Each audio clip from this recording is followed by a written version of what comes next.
Hello everyone, welcome to Study Capital. मैं हूं अतुल मिश्रा और लास्ट वीडियो जो आपको इस प्लेलिस्ट में मिली होगी उस पे हम डिस्कस कर रहे थे पोस्ट कॉलोनियल लिटरेचर को। हमने डिस्कस किया था कुछ थ्योरिस्ट को है क्या पोस्ट कॉलोनियलिज्म और उसकी कैरेक्टरिस्टिक्स के बारे में हमने डिस्कस किया था। In this video we will talk about some of the writers who are directly associated with post-colonialism. That means in the last class we talked about people like Edward Said, which you read their text, you read as a secondary sources, but now we will be concerned with those writers who are writing primary text and talking about the concerns which we have seen in the post-colonial theory. So the lens that post-colonial literature provides, we will see how these writers will write certain works indicating those problems, talking about the native people, indigenous people, and also describing the ways colonialism was problematic for these people. So there are certain writers in Africa, in other parts of the world, of the colonies basically, and we'll see how they are writing and responding to that particular thing. So the very first writer, as you can see here, is Chinua Achebe, who was born in 1930 and he died in 2013, 10 years back. Now, when we were discussing about the characteristic, we have seen certain writers, they were using English language, but there were others who were criticizing the use of English language. If you think of Thiango, right? Achebe was one of the writers who used English language, which is so called the language of the masters, and he is basically writing in that particular language for the wider audience and to describe what kind of problems they have faced during the colonization. So this is also one of the ways writers have used the same language of the colonizers, right? So he was basically from Nigeria.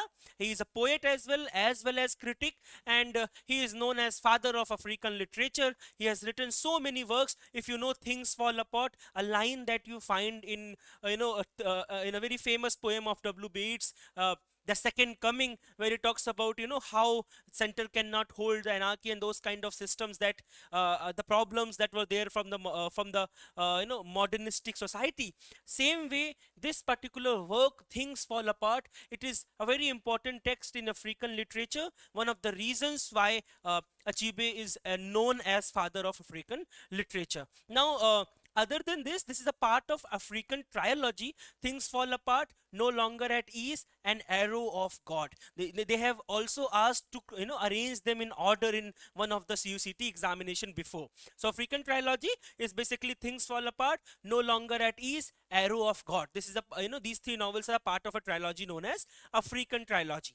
Now he was part of Nigeria. He was born in Nigeria, and you will find his childhood was influenced by a community called Igbo. So जो Igbo, he was a part of Igbo community, और उसके जो traditions हैं, उसके जो cultures हैं, उनका childhood उससे काफी ज़्यादा influenced हुआ है. और वो चीज़ आप देखोगे कि there are characters in his novels who are from the same community itself. तो बहुत बार आपसे एग्जाम में पूछता है कि Igbo community के जो लोग हैं किस राइटर की नॉवेल्स के अंदर, किस राइटर के वर्क्स के अंदर आपको मिलते हैं, तो वो कौन है? आपके चिनुआ अचीबे हैं.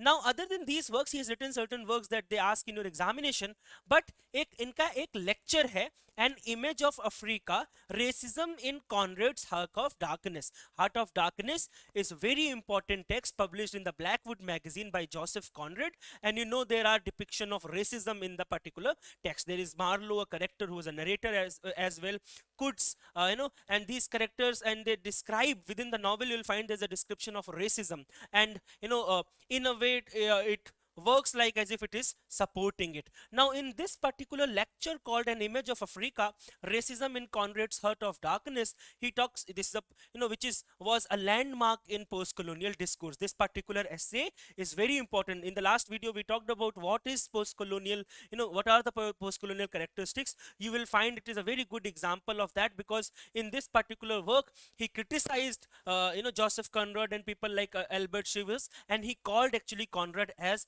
a thoroughgoing racist because of that particular text. This is a very important quote, very important phrase that he has used for a great writer called Joseph Conrad. Most of the novels of Joseph Conrad, they are based on sea, and you read them in your syllabus as well. And you also know that the great tradition of work by F.R. Lewis, there as well, this writer Joseph Conrad, along with George Eliot, Jane Austen, and Henry James, were considered as a part of great tradition. So that important writer writer, and Achebe is calling them as a thoroughgoing racist. Then there was a Biafra war. You don't need to remember the whole history related to that, but when the war, when the region of Biafra broke away from Nigeria in 1967, Achebe was one of those writers who supported the Biafran independence. There is another writer called Adichie. She was recently nominated for the Booker Prize. She also supported the Biafran independence, and when it was there, the war, Biafra Nigeria war, that was going on. Same way, this particular writer also supported, and he also acted as an ambassador for the new, for the people of the new nation. So when the war was there, he was in support of the new nation that is coming out of the country. Now, other than these things, if you know, he's also very important short story writer. Recently in NET examination, in 2021 NET examination, there is one story called The Voter by Chinua Achebe, and they have simply asked who wrote The Voter. So minor works, minor short story, but they are asking from these writers. The old, older, in conflict with the new. If you have read Tennyson, you might be knowing this, this line. So taking reference from there, Death Men's Path, English and the African writer, The Voter, as I've told you, right? Civil Peace, Sugar Baby, Girls at War and Other Stories. This collection, Girls at War and Other Stories, is also very important. Now, other than these stories, he has written novels, as we have discussed, 3 African trilogy. Other than that, A Man of the People and Tools of the Savannah. Just remember the names, okay? He has written certain poetry as well. Beware Soul Brother, Christmas in Biafra, and other poems. In terms of essays, An Image of Africa, where he called him as as a thoroughgoing racist. Conrad, this is also a very important essay. But uske alawa bhi English and African writer, The Black Writer's Burden. Remember last class mein we were talking about white men's burden, a concept that was derived by Kipling, right? Kipling said that they are civilized people, and the colonies, the people who are being colonized, they are uncivilized. So it was a duty of those people to teach us, to civilize us. They call it as white men's burden. This is a counterpart of that, and Achebe wrote a text called Black Men's Burden. So what kind of, like the way you read Fanon, Fanon also talks about these issues, but in his essay he talks about the same he mentions those things. Then another writer from the same place, you might be knowing Adichie, because there are so many TED Talks. If you haven't gone through those TED Talks, just go on YouTube after this class, go and search Adichie TED Talk, and you will find especially 2, one related to feminism. Everyone is a feminist, and you will find it is very beautiful, and one of the I would say one of the greatest TED Talks ever been produced. So you should go through that video. You will like it, and it's also important for your examination in order to understand the ways Adichie writes in her works. And Adichie was recently nominated for the 2023 Booker Prize. She didn't get it, but she was also one of those writers who was nominated. Now, she was also from the Nigeria. She is a feminist writer. You might be knowing about some of her novels like Purple Hibiscus, Half of a Yellow Sun, Americana. Then there are short stories as well, like The Thing Around Your Neck. We Should All Be Feminist. The TED Talk that I'm talking about, we should all be feminist. Recently, in 2017, she has published a text called Dear Isabelle. The subtitle is Or a Feminist Manifesto in 15 Suggestions. Recently, पहले के जो exams हैं उसमें सरलिस्ट manifesto के बारे में पूछा गया है आपसे. एंड्रयू ब्रिटॉन का टेक्स्ट है. फ्यूचरिस्ट जो मूवमेंट था, फ्यूचरिस्ट मैनिफेस्टो किसने लिखा है, उसके बारे में आपसे क्वेश्चन पूछा गया है. अगर आपने सारी सीरीज देखी होगी तो एक क्वेश्चन हम डिस्कस कर रहे थे, मैनिफेस्टो ऑफ पोस्ट मॉडर्निज्म किसको बोलते हैं, या मैनिफेस्टो ऑफ रियलिज्म किसको बोलते हैं. बहुत सारे वर्क्स हैं जो बिल्कुल उस पूरे आइडिया को जो है स्ट्रॉन्ग वैल्यू देते हैं, उनको हम मैनिफेस्टो की तरह ट्रीट करते हैं. वैसे ये जो टेक्स्ट है, we should all be feminist, और उसके बाद dear Isabella, a feminist manifesto in 15 suggestions. She wrote a work in she was talking to one of her friends, और वहां पे उसका डिस्क्रिप्शन यहाँ पे इन्होंने दिया है. Zikora, notes on grief, for love of Biafra. They are other works that she has written. For your examination point of view, specially CUET के पॉइंट ऑफ व्यू से, जो half of a yellow sun work है, जो इनका purple hibiscus work है, और we should all be feminist work है, ये तीनों वर्क आपके एग्जाम के पॉइंट ऑफ व्यू से इंपॉर्टेंट है. नाम आप जरूर याद रखिएगा, ठीक है. Then the third writer that we are going to read in this video is Nadine Gordimer. But before that, there is one information that is written here.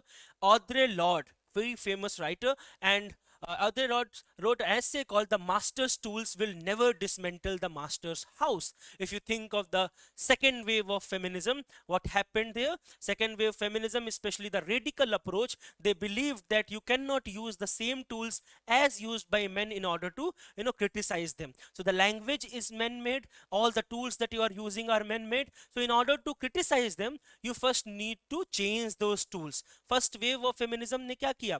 First wave of feminism simply बात करता है कि कैसे आपको without diminishing patriarchy बस अपने rights के बारे में बात करना है. इसीलिए उसको हम बोलते हैं suffrage movement. They talked about the right to vote. There was no pushing through the patriarchy. There were no things related to that. Second wave में दो अप्रोचेस हैं. एक रेडिकल अप्रोच है और एक अप्रोच है लिबरल अप्रोच. लिबरल अप्रोच ने directly सिर्फ और सिर्फ वो जो आइडियाज थे उन्हीं को एक्सटेंड किया, पेट्रियार्की को ओवरथ्रो करने की बात नहीं की. लेकिन जो सेकंड वेव ऑफ फेमिनिज्म का रेडिकल पार्ट है, उन्होंने इस बारे में डिस्कशन किया कि हमको पेट्रियार्की को ओवरथ्रो करना है और ऐसी चीजें को यूज करना है, ऐसे टूल्स लेके आने हैं जो मास्टर सो कॉल्ड मेन है उनके जो आइडियाज है उनको हम लोग क्या कर सके, डिमिनिश कर सके. तो इनका उसी के ऊपर एक एस्से है, the master's tools will never dismantle the master's house. It's a very easy to understand the phrase that Audre Lorde has used. और ये क्या है कि मास्टर्स टूल्स जो है मास्टर्स हाउस को ये पूरा दिखाने की कोशिश कर रहे हैं कि हमको चेंज करने की जरूरत है in context of the third world women. Third world क्या है? Fanon called these colonies, those were colonized by the colonizers by the west, they are the third world. और थर्ड वर्ल्ड कंट्रीज की जो women है उनको इसी तरीके से नए टूल्स लाने की जरूरत है उस ऑर्डर को चेंज करने के लिए, राइट? तो ये पोस्ट कॉलोनियल से रिलेटेड था, तो I thought of just telling about it. Now आगे चल के हम फेमिनिस्ट टेक्स्ट के बारे में, फेमिनिज्म के बारे में पढ़ेंगे और वहां पे हम और भी बहुत सारे टेक्स्ट को डिस्कस करेंगे, जो एसेस को डिस्कस करेंगे जो आपके एग्जाम के पॉइंट ऑफ व्यू से इंपॉर्टेंट हो सकते हैं.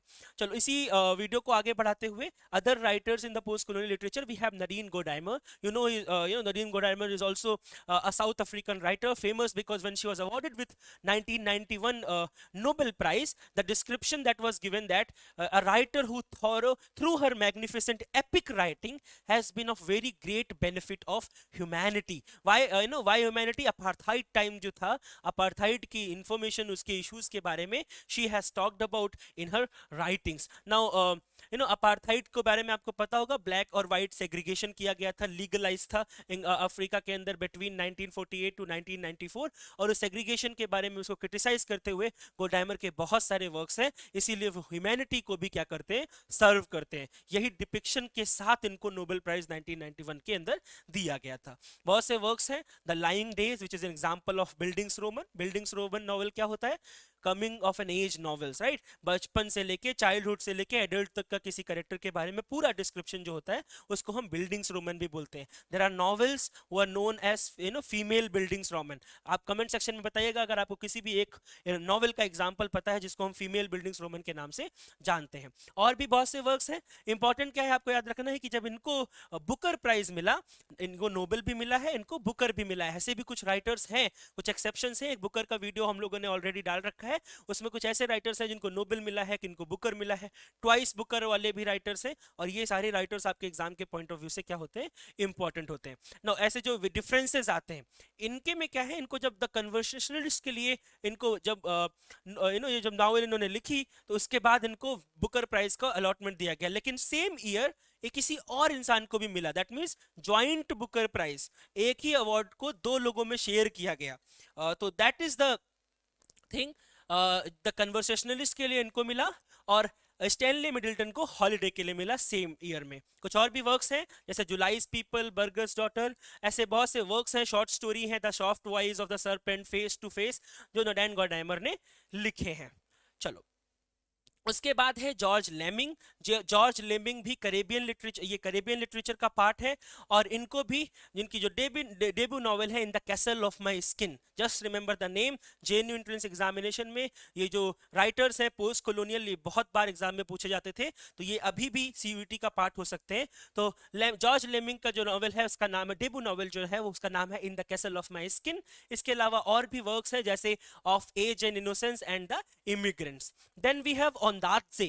Michael Ondadze is very famous for the one text that he has written, The English Patient, 1992 का नॉवेल है, लेकिन उसके बाद इसको रिसेंटली 50 इयर्स कंप्लीट होने पे बुकर पे इसको कौन सा अवार्ड मिला है? गोल्डन मैन बुकर प्राइज मिला है। तो आप जानते हैं Booker prize, best of Booker, Booker of Booker हम लोग पढ़ते हैं सलमान रश्दी में। This is golden man Booker prize which was awarded to Sri Lankan born Canadian writer called Michael Ondaatje for his novel called The English Patient. There is a movie as well, war based work and very important.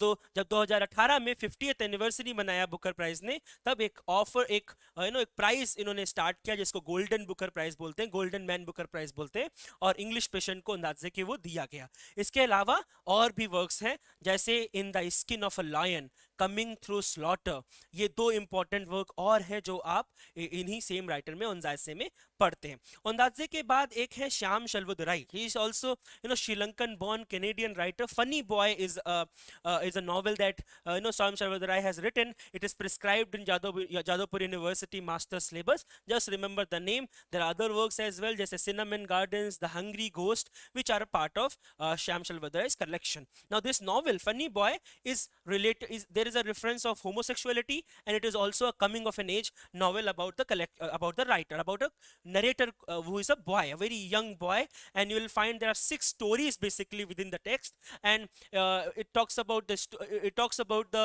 family, Tamil family in a place called Colombo. Now this boy is between 7 and 14 years, he will realize his own sexual identity. The homosexual eruptions that were there are part of this particular novel.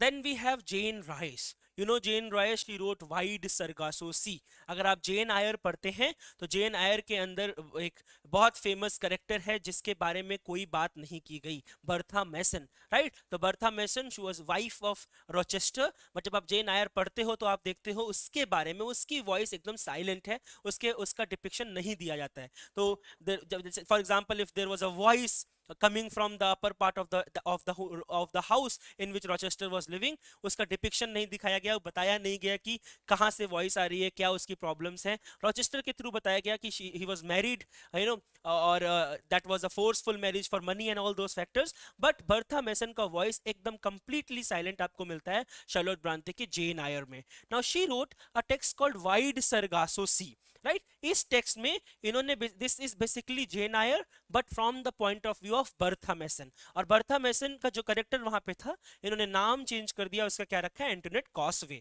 वही same चीज है, but Causeway के point of view से, जो कि Bertha मैसन है, उसी के पॉइंट ऑफ व्यू से इस नॉवेल को लिखा गया है। तो जेन आयर का एक तरीके से रीटेलिंग है, but from Bertha Mason point of view, और राइटर क्या हो जाता है? कॉसवे हो जाता है। आगे आप पढ़ेंगे गिलबर्ट और सूबर को, जिन्होंने mad women in the attic लिखा है, और वो भी, उसमें भी रेफरेंस है इसी चीज के बारे में, जेन आयर का ही रिफ्लेक्शन है। और एक कॉन्सेप्ट आता है एंजाइटी ऑफ ऑथरशिप, आप पढ़ते हो anxiety of influence, that is a different thing. और mad women and the attic जब लिखा गिलबर्ट और सुजन ने, वहां पे इन्होंने एक टर्म कॉइन किया जिसको बोलते हैं एंजाइटी ऑफ ऑथरशिप। तो एंजाइटी ऑफ इन्फ्लुएंस क्या है कि you have so many writers, they have already written everything, so this is the male counterpart of it. But तो आप क्या करते हो कि if something is already been written, अब क्या लिखें, उस चीज का एंजाइटी है मेल राइटर्स के अंदर, राइट? तो जितना अच्छा इमिटेट करेंगे उतने अच्छे राइटर हैं, जितना खराब इमिटेट करेंगे उतने खराब राइटर हैं। ये बात करते हैं हम एंजाइटी ऑफ इन्फ्लुएंस के अंदर, हेरोल्ड ब्लूम बात करते हैं उसके बारे में, राइट? लेकिन जब आप एंजाइटी ऑफ ऑथरशिप की बात करते हैं तो गिलबर्ट और सुजन ने ये बोला कि फीमेल राइटर्स के साथ क्या इशू है कि उनके पास कोई प्रिकर्सर ही नहीं है देखने के लिए, राइट? क्योंकि women were not allowed to write. The very first writer who comes and started writing as a created this career of writing as her career, you will find that she was Ephra Behn, writing in the 17th century only, the second part of this basically 17th century। तो बहुत late है। तो female writers के साथ problem क्या है कि उनके पास प्रिकर्सर ही बहुत कम है जिनको देख के वो लिखे, तो writing itself becomes very problematic. और ये कॉन्सेप्ट है एंजाइटी ऑफ ऑथरशिप का, जो आप पढ़ते हो सुजन गिलबर्ट में, mad women in the attic में उस चीज के बारे में बात करते हैं। You can read more about it and they will ask you in your examination as well. Okay, mad women in the attic, ये जो नॉवेल है, जो वर्क है सैंड्रा गिलबर्ट और सुजन गुबर का, यहाँ पे भी जेन आयर के बारे में बात है। उसमें जो मैडनेस कॉन्सेप्ट है, जो वॉइस मिसिंग है और कैसे उसको मैड की तरह पोर्ट्रे किया गया है, उसके बारे में डिस्कशन किया है सैंड्रा गिलबर्ट और सुजन गुबर ने। Now another writer is Derek Walcott. Derek Walcott, is born from he was from Saint Lucia and Saint Lucian poet है. एक बार एग्जाम में क्वेश्चन पूछा गया है कहाँ से इनका बर्थ है, नेट एग्जामिनेशन में है, और अगर नेट एग्जामिनेशन में पूछ चुके हैं तो आपके एग्जाम में भी पूछ सकते हैं. आपको डिफरेंसेस याद रखने हैं. ये Achebe from Nigeria and Derek Walcott from Saint Lucian. ये जो डिफरेंसेस हैं बहुत इंपॉर्टेंट है, क्योंकि हम सिंपली इनको अफ्रीकन राइटर्स की तरह ट्रीट करते हैं, पर डिफरेंसेस हैं, अलग अलग कंट्री से ये लोग बिलोंग करते हैं. ये राइटर जो है डेरेक वॉलकोट, इनको 1992 में नोबेल प्राइज मिला है, और इनकी जो पोएम है मिल्टॉनिक, ये एक रिलीजियस पोएम है जहां से इन्होंने अपना करियर स्टार्ट किया है. ना जब हम इनकी पोएम्स पढ़ते हैं, बहुत सारे कलेक्शंस हैं, जैसे the gulf and other poems, the castaway. Castaway actually बहुत फेमस है. Sea grapes, star apple kingdom, Omeros जो करेक्टर कलेक्शन है इनका, वो एपिक पोएम एपिक पोएम है ओमेरोस. और इनको 2010 में टीएस इलियट प्राइज मिला है फॉर वाइट इग्रेट्स. ये बीएचयू का जब एग्जाम अलग से होता था तो उन्होंने ये क्वेश्चन पूछा था कि डेरेक वॉलकोट को 2010 में किस वर्क के लिए टीएस इलियट प्राइज मिला था. That is white egrets. ये आपके अलग से 4 क्वेश्चन लास्ट ईयर भी आए थे प्राइज से, और ये क्वेश्चन भी वो इंट्रोड्यूस कर सकते हैं आपके एग्जामिनेशन में. ये हो गए कुछ वर्क्स. इसके अलावा द सी ए डॉल्फिन और dream on a monkey mountain, ये बहुत इंपॉर्टेंट वर्क है. The dream on monkey mountain, ये करेक्टर क्या है, ब्लैक आइडेंटिटी के बारे में हम बात करते हैं तो there is a character called Makak who is black, and he was in the initial initially when he start this particular work begins, he was in a way he was sad for his identity, for black identity. He was not relating with it, but later on he will get a self realization कि क्यों important है अपनी identity को बनाए रखना और white के जैसे नहीं बनना. If you know black skin white mask, Fanon talks about the dilemma of the white people, of the black people in general, right? There are some black people who want to behave like a white person, and then there are some who want to preserve their identity. So there are conflicts within those people. और आप देखोगे ये work उसी से related है कि कैसे there was a black character called Makak, और वो अपने आप को डिस्गाइज करता है. He doesn't want, वो अपने आप को एज ए ब्लैक रिप्रेजेंट करना नहीं चाहता है. आप में बाद में देखोगे when he was imprisoned for destroying things in local market, then he has a vision in the exile of white goddess, and वो उसको पुश करती है कि वापस जाओ अफ्रीका में. अपनी आइडेंटिटी को बेसिकली रिवील करने की कोशिश की जाती है, और वो ड्रीम में देखता है कि वो एक ग्रेट वॉरियर बन जाता है.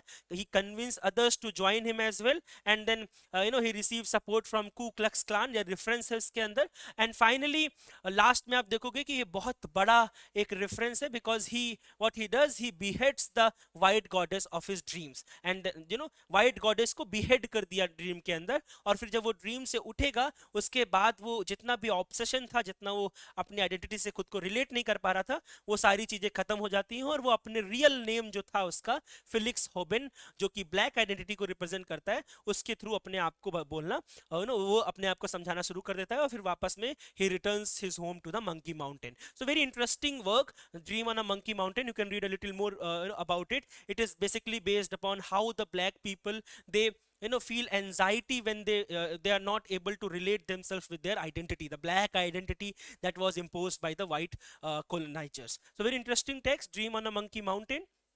And then another writer is Wole Soyinka. Okay, Wole Soyinka again Nigerian playwright. If you are from BHU, अगर आप बीएचयू के हैं और ग्रेजुएशन में हैं तो आपने वोल शयंका की कुछ टेक्स्ट आपने अपने सिलेबस में पढ़े होंगे, स्पेशली टेलीफोनिक कन्वर्सेशन, बहुत इंपॉर्टेंट पोएम है जो बीएचयू के सिलेबस में प्रिस्क्राइब्ड है. आपके सीयूटी पीजी एंट्रेंस के एग्जामिनेशन में भी वो पूछी जा सकती है.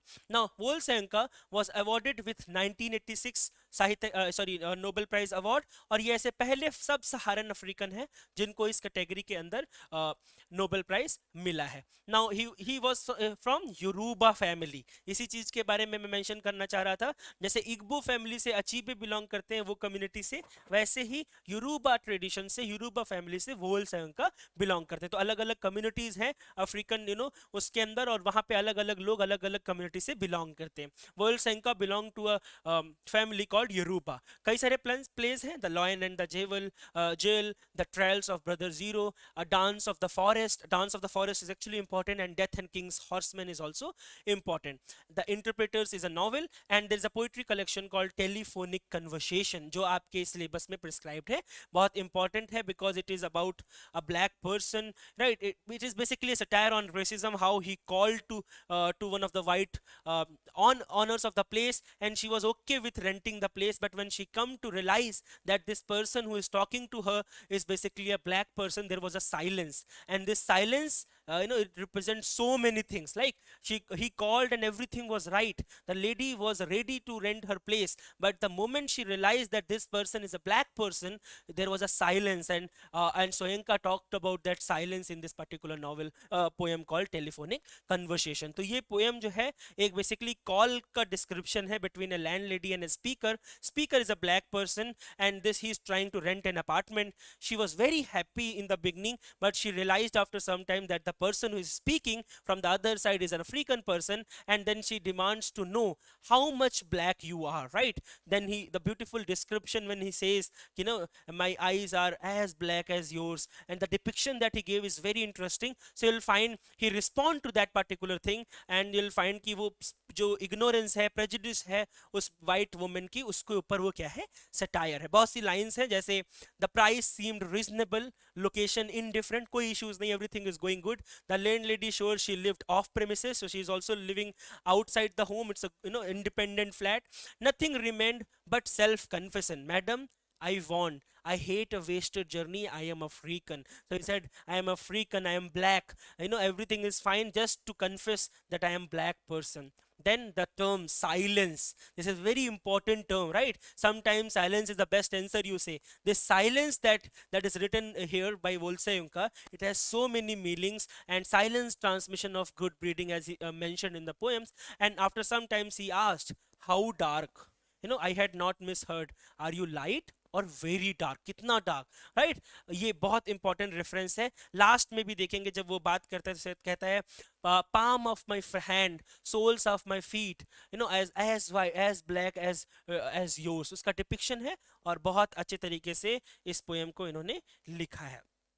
Then we have Toni Morrison, again American novelist, और इनको पुलित्जर मिला है for her novel call Beloved. बहुत इंपॉर्टेंट वर्क है. सीध का कैरेक्टर है. She killed her own daughter to save her from slavery. ऐसे बहुत से टेक्स्ट हैं जो आपको मिलेंगे स्लेवरी का डिपिक्शन करते हुए. Beloved is one of them. उसी के लिए इनको पुलित्जर प्राइज मिला, और फिर बाद में इनको नोबेल प्राइज मिला 1993 में. बहुत से राइटर्स हैं, अमेरिकन लिटरेचर में पुलित्जर प्राइज मिलता है, तो कुछ अमेरिकन राइटर्स हैं जिनको पुलित्जर और नोबेल मिला है. आप देखोगे कुछ ब्रिटिश राइटर हैं को नोबेल और बुकर मिला है. तो ये दो अलग अलग तरीके के अवार्ड्स एक इंसान को मिलते हैं. ये आपसे असर्शन रीजन में पूछ सकते हैं, ये आपसे स्टेटमेंट देके पूछ सकते हैं कि ये सही है कि नहीं है. तो उन चीजों के ऊपर जरूर फोकस किया करिए. Toni Morrison was one of those writers. She was awarded with Pulitzer prize for her novel called Beloved, and she was also awarded with Nobel prize in 1993. Now जब आप इनको पढ़ते हैं, जैसे हम लोग पढ़ते हैं male gaze, right? Male gaze क्या होता है? फीमेल बॉडी के प्लेजर की बात करते हैं mail writers, that is male gaze, right? हम लॉरा मल्वे का एक वर्क है visual pleasure in narrative cinema, उसमें हम यहाँ पे इस चीज के बारे में पढ़ते हैं. But there is a gaze called white gaze, और उस वाइट गेज के बारे में डिस्क्रिप्शन है इनकी नॉवेल्स के अंदर. वाइट गेज क्या होता है कि कैसे ब्लैक इंसान, black character, you will find that he want to become like a white because he in a way idealize the white character. You find it is there in one of a novels called Sula. तो वो चीजों का depiction आपको इनकी novels के अंदर देखने को मिलेगा. बिलोवेड के अंदर भी वो डिपिक्शन आपको देखने को मिलेगा. नाउ जितना भी रेसिज्म का इश्यूज है, ब्लैक अमेरिकन एक्सपीरियंसेस के बारे में ये बात करते हैं. जितने भी अफ्रो अमेरिकन राइटर्स आपको मिलेंगे, इन वे स्लेवरी का डिपिक्शन होगा, और हार्श रियलिटी जो है रेसिज्म की, उसका डिपिक्शन आपको देखने को मिलेगा. सॉन्ग ऑफ सोलोमन एक नॉवेल है जिसको नेशनल बुक क्रिटिक्स अवार्ड मिला है. वैसे ही इनका एक नॉवेल है द ब्लूएस्ट आई. ब्लूएस्ट आई जो डिप्रेशन आया था 1929 से 1939 1849 का, उसके अराउंड में, ग्रेट डिप्रेशन के अराउंड में इसका सेटिंग है. And there is a character called Pecola. Pecola एक गर्ल है, उसी के ऊपर बेस्ड है. You will find in this novel there is a depiction of a thing called feminine masculinity. There is a text called On Masculinity, where writer talks about different types of masculinity. In one of them there is a masculinity called victim masculinity, then there is one called feminine masculinity. This text is an example of feminine victim masculinity and then feminine masculinity. क्या होता है? The character, the father of this character called Piccola, he was beaten in his workplace because he was black. He comes to his own place and he raped his own daughter. This is victim masculinity. He was beaten somewhere outside the world in the public place. He came home and he did that same to his daughter. This is so sad to listen, because these are text who talks about these things, and this is what it is, right? Like when you read Beloved, the character of Seth, it's an example of feminine masculinity. When female start earning bread, when she became the bread earner, that particular thing is known as feminine masculinity. There is a text called On Masculinity. Different types of masculinity का depiction उसके अंदर हमको देखने को मिलता है. Now the bluest eyes क्या important है आपके पॉइंट ऑफ व्यू से? पिकोला का करेक्टर, आईज का मेंशन है, she was fan of the white women's blue eyes, और इसी का डिपिक्शन है जो आपको इस नॉवेल के अंदर देखने को मिलता है. ग्रेट डिप्रेशन सेटिंग है इसका, ये आपको याद रखना है, ये आपके एग्जाम से पूछ सकता है. और भी नॉवेल्स हैं, Sula, song of Solomon, Tar Baby. There is a trilogy called Beloved Trilogy. जो बिलोवेड नॉवेल इनका है वो पहला नॉवेल है, इसीलिए उसको हम बिलोवेड ट्रायलॉजी बोलते हैं. जैज और पैराडाइज उसकी और दो नॉवेल्स हैं. बिलोवेड भी एक्चुअली बहुत फेमस है और अमेरिकन सिविल वॉर के बाद इसका सेटिंग है, और ये एक एक्चुअल बेस्ड स्टोरी जो थी, एक्चुअली जो हैपेंड हुआ था मार्गरेट गार्नर के साथ, उसी का वो क्या है, डिपिक्शन है. इसी के लिए इनको पुलित्जर मिला है. सीथ जो कैरेक्टर मैंने बताया, she was enslaved and then 18 year old daughter Denver, उसके साथ वो रहती है. प्लेस का 124 blue stone road was the name of the address. उसके बाद में ये हॉन्टेड था because she killed her own daughter to save her from slavery, और उसी का डिपिक्शन है कि कैसे वो चीज वहां पे डिपिक्ट होगी. ठीक है. Then we have a writer called Maya Angelou. Maya Angelou के बारे में भी पढ़ा होगा, क्योंकि इनकी ऑटोबायोग्राफीज हैं जो 7 ऑटोबायोग्राफीज के नाम से हम जानते हैं. 7 ऑटोबायोग्राफीज है. ये आप अगर मुल्क राज आनंद को पढ़े होंगे इंडियन राइटिंग्स में, उनकी भी 7 ऑटोबायोग्राफीज पब्लिश होती हैं. सेम वे माया एंजेलो की भी 7 ऑटोबायोग्राफीज हैं, जिसमें पहली I know why the caged bird sings का डिपिक्शन है. आप देखोगे कि इनकी लाइफ की जो 17 ईयर्स है उसका डिपिक्शन इस टेक्स्ट के अंदर I know why the caged bird sings के अंदर डिस्क्राइब्ड है. Now when she was a poet, the issue of the poverty and all those factors which were there in African countries, she has worked in so many professions like fry cook, sex worker, night club performer, बहुत सारी चीज़ें की हैं. She was an actor, she was writer, director, she produce certain plays, movies, public television. So हर चीज़ का experience इनको है. And she was also active in the civil right movements. America के अंदर आप जानते हैं सिविल राइट मूवमेंट एक बहुत बड़ा मूवमेंट है, जो मार्टिन लूथर किंग जूनियर है, मालकोलम एक्स है, autobiography of Malcolm X by him is very famous, और उसी चीज़ का वो डिपिक्शन करती है. नाउ इन्होंने एक पोएम पढ़ी है on the pulse of morning. ये इनॉग्रेशन जब हुआ था बिल क्लिंटन का, तब इन्होंने इस पोएम को पढ़ा था, राइट. ये ऐसी पहली पोएट है जिन्होंने इनॉग्रल रिएक्शन किया है. इसके पहले आप लोगों को पता होगा जॉन एफ कैनेडी ना, जॉन एफ कैनेडी के टाइम पे रॉबर्ट फ्रॉस्ट ने अपनी एक पोएम को पढ़ा था. वैसे ही बाद में इन्होंने किया. रॉबर्ट फ्रॉस्ट के बाद माया एंजेलो ने कौन सी पोएम पढ़ी? On the pulse of morning. Bill Clinton जब बने प्रेसिडेंट, उसके टाइम पे इन्होंने ये किया. Now when we talk about autobiographies, life के जो डिपिक्शंस हैं, लाइफ के जो कंसर्न्स हैं, इश्यूज हैं, उनके बारे में उनमें लिखा जाता है. when she was 8 year old, she was living with her mother and there she was sexually abused and also raped by her mother's boyfriend, a person called Freeman. This person was killed by her uncle after some time, and that particular moment became a trauma for her. She was almost muted for so many times. बोलना बंद कर दिया, right. जब उसको murder कर दिया probably by her uncle, she became mute for almost 5 years because she thought कि उसकी voice जो थी उसने उस इंसान को क्या कर दिया, मार दिया. when she spoke about it, her uncle became very angry and he killed that person. person. So she said, she has mentioned that I thought my voice killed him. I killed that man because I told his name, and then I thought I would never speak again because my voice would kill anyone. This is the trauma of a child. You can see how when how that is very sensitive topic, and how she might have gone through these things. So this is the case. There are works that are important for examination, and still I rise बहुत famous है, बहुत से quotes इसके अंदर आते हैं. Phenomenal moment, the heart of a woman, life doesn't frighten me at all, ये बहुत फेमस पोएम भी है, life doesn't frighten me all, जो हम माया अंजेलो के अंदर पढ़ते हैं. तो आज के वीडियो के लिए इतना ही.